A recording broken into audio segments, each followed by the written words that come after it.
अभी तो सफ़र शुरू किया है, उड़ान अभी बाकी है। अरे अभी तो नापी है मुट्ठी भर ज़मीन, अभी नापना आसमान बाकी है। Hello friend, very good morning to all of you. आज है 6 नवंबर 2020। आज की important current affair. Before that subscribe the channel and hit the bell icon for daily current affair. तो चलो शुरू करते। Marlon Samuel from West Indies has announced his retirement. He is related to which sport? West Indies के मॉर्लन Samuel ने अपने संन्यास की घोषणा की। वह किस खेल से संबंधित है? तो ये थे क्रिकेट प्लेयर। तो इन्होंने अभी संन्यास की घोषणा कर दी है। तो आपको 3 चीज़ें याद रखनी है। मॉर्लन सैमुअल ये थे वेस्ट इंडीज से और ये क्रिकेट प्लेयर थे। तो ये बातें आपको याद रखनी है।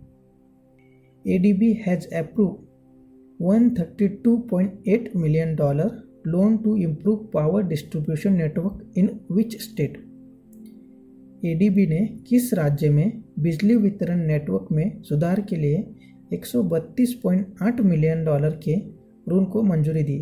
तो भी ये दिए मेघालय के जो भी पावर डिस्ट्रीब्यूशन नेटवर्क है उसको बेहतर बनाने के लिए अभी ये लोन दिया गया ADB के तरफ से। तो ADB एशियन डेवलपमेंट बैंक, इसकी स्थापना हुई थी 19 दिसंबर 1966 को। इसका हेडक्वार्टर है मनीला, फिलीपींस में, और इसके अभी प्रेसिडेंट है मसत्सुगु असाकावा। तो ये आते हैं जापान से। तो अभी इसके 68 कंट्रीज मेंबर है एशियन डेवलपमेंट बैंक के।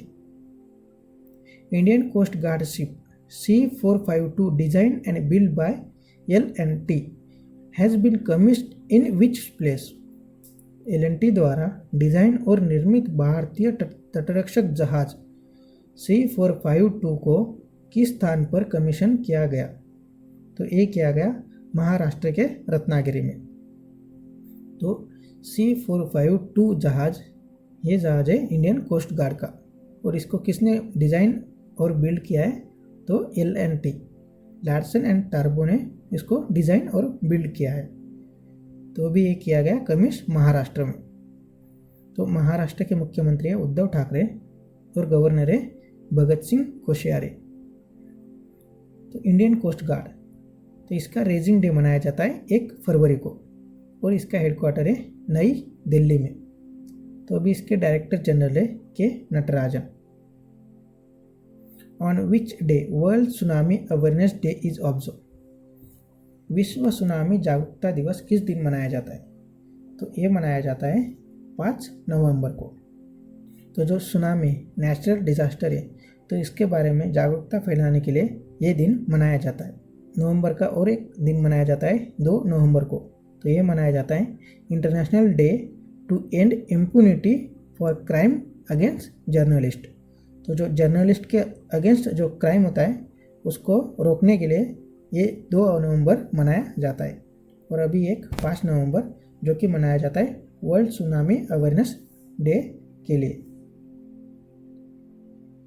Ministry of information and broadcasting has constituted a committee to review guidelines on television rating agencies in India. Who will be chairman of that committee? सूचना और प्रसारण मंत्रालय ने भारत में टेलीविजन रेटिंग एजेंसी पर दिशा निर्देश की समीक्षा के लिए एक समिति का गठन किया है। तो इस समिति के अध्यक्ष कौन होंगे? तो ये होंगे शशि शेखर वेम्पति। तो इनको अभी इस कमेटी के चेयरमैन बनाए गए, जो कि रिव्यू करेंगी टेलीविज़न रेटिंग एजेंसीज होती है, उनकी जो भी गाइडलाइंस है उनको रिव्यू करने के लिए अभी ये कमेटी स्थापित की गई। तो मिनिस्ट्री ऑफ इंफॉर्मेशन ब्रॉडकास्टिंग, तो इसके मिनिस्टर है प्रकाश जावड़ेकर। तो बाकी के अपॉइंटमेंट में देख लेते हैं। हेमांग अमीन, ये अभी बनाए गए BCCI के CEO, और PS रानीपसे, ये अभी बने IG ऑफ CRPF, और UPSC के चेयरमैन बने प्रदीप कुमार जोशी। तो ये आपको याद रखना है। CARAT 2020 naval exercise between Bangladesh and which country? Bangladesh और किस देश के बीच कैरेट 2020 नौसैनिक अभ्यास है? तो भी ये बांग्लादेश और USA, दैट इज अमेरिका, इन दोनों की भी एक नेवल एक्सरसाइज है जिसका नाम है कैरेट 2020। तो ये आपको याद रखना है। तो जो कि नेबरिंग कंट्री में एक्सरसाइज होती है, नेवल एक्सरसाइज और मिलिट्री एक्सरसाइज, तो आप उनकी एक रिवीजन कर लेते हैं। जैसे कि बांग्लादेश और भारत के बीच 2 एक्सरसाइज होती है, एक होती है बंगोसागर और एक होती है संप्रति। और श्रीलंका के साथ होती है सिलेनेक्स और मित्र शक्ति, ये 2 एक्सरसाइज होती है श्रीलंका के साथ। और नेपाल के साथ होती है सूर्य किरण। मालदीव्स के साथ होती है इक्वेरियन और चाइना के साथ होती है हैंड इन हैंड। तो ये आपको डिफेंस एक्सरसाइज याद रखनी है नेबरिंग कंट्रीज़ की। CCEA approve 1,810 crore rupees investment proposal of 210 megawatt Luhri stage 1 hydro project on which river project is situated. CCEA ने 210 megawatt Luhri stage 1 hydro project के 1,810 करोड़ रुपए के निवेश प्रस्ताव को मंजूरी दी। किस नदी पर परियोजना स्थित है? तो अभी CCEA cabinet committee on economic affairs, इन्होंने अभी 1,810 करोड़ रुपए का जो इन्वेस्टमेंट प्रपोजल है लुहरी स्टेज 1 हाइड्रो प्रोजेक्ट जो कि आता है हिमाचल प्रदेश में, इसके लिए अभी ये मंजूरी दी है। तो ये बनने जा रहा है सतलज रिवर पे। तो जो ये प्रोजेक्ट बनेगा हिमाचल प्रदेश के शिमला और कुल्लू डिस्ट्रिक्ट में बनेगा। तो ये प्रोजेक्ट कौन बनाएगा? तो ये बनाएगा सतलज जल विद्युत निगम लिमिटेड। इसकी अभी स्थापना की गई और इसके तहत ये प्रोजेक्ट कंप्लीट किया जाएगा। Where the tourism minister Prahlad Singh Patel inaugurated tourism facilitation centre under Prasad scheme. कहाँ पर्यटन मंत्री प्रहलाद सिंह पटेल ने प्रसाद योजना के तहत पर्यटन सुविधा केंद्र का उद्घाटन किया? तो अभी ये किया गुरुवायूर केरल। तो यहाँ पे अभी पर्यटन सुविधा केंद्र का स्थापना की गई। तो प्रसाद इसका लॉन्ग फॉर्म होता है pilgrim rejuvenation and spiritual augmentation drive, ये होता है प्रसाद। तो इसकी शुरुआत की गई थी गवर्नमेंट ने 2015 में। तो इसको लॉन्च किया था यूनियन मिनिस्ट्री ऑफ टूरिज्म। इन्होंने 2015 में प्रसाद स्कीम लॉन्च की थी, जिसके तहत जो भी धार्मिक स्थल है इनको आइडेंटिफाई करके इनको डेवलप करना इसका उद्देश्य है। Which municipal corporation has launch an initiative name plastic लाओ मास्क ले जाओ। किस नगर निगम ने प्लास्टिक लाओ मास्क ले जाओ नाम से एक पहल शुरू की है? तो भी ये की है देहरादून ने, जो कि उत्तराखंड की कैपिटल है। इन्होंने अभी स्कीम लॉन्च की प्लास्टिक लाओ मास्क ले जाओ, जो कि प्लास्टिक को कम करना और कोविड-19 के प्रति जागरूकता फैलाना इसका उद्देश्य है। तो उत्तराखंड इसकी कैपिटल है देहरादून, जो कि विंटर कैपिटल है, और अभी गैरसैंण इसकी समर की कैपिटल होगी। इसकी घोषणा अभी की गई। तो अभी चीफ मिनिस्टर है देवेंद्र सिंह रावत और गवर्नर है बेबी रानी मौर्य। और उत्तराखंड में नेशनल पार्क है Jim Corbett, Gangotri, Govind, Nanda Devi, Rajaji, valley of flower. तो इतने सारे नेशनल पार्क है उत्तराखंड में।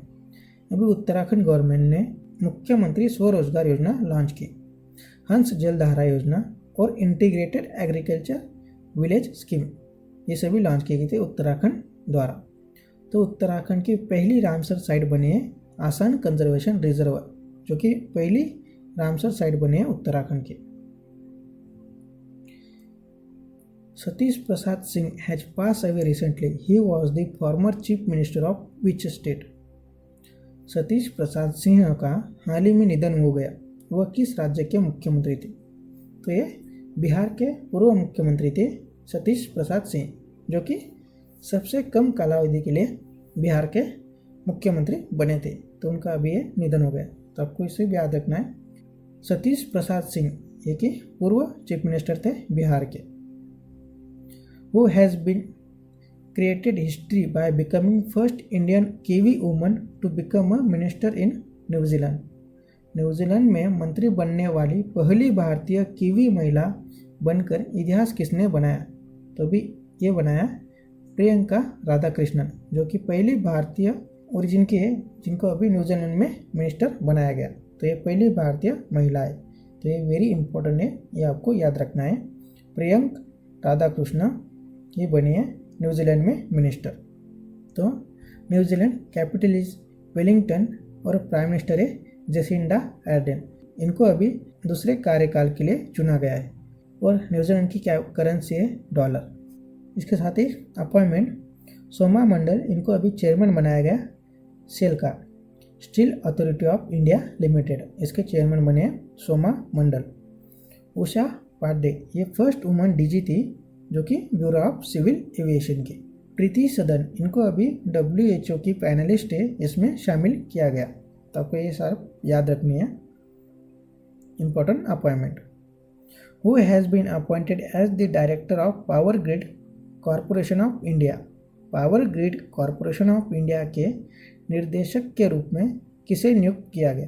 तो अभी अभय चौधरी, इनको अभी पावर ग्रिड ऑफ इंडिया के निर्देशक चुने गए। तो ये आपको याद रखना है। तो बाकी के अपॉइंटमेंट देख लेते हैं। तो यहाँ पे जितनी भी SBI की अपॉइंटमेंट थी इनकी ये लिस्ट है।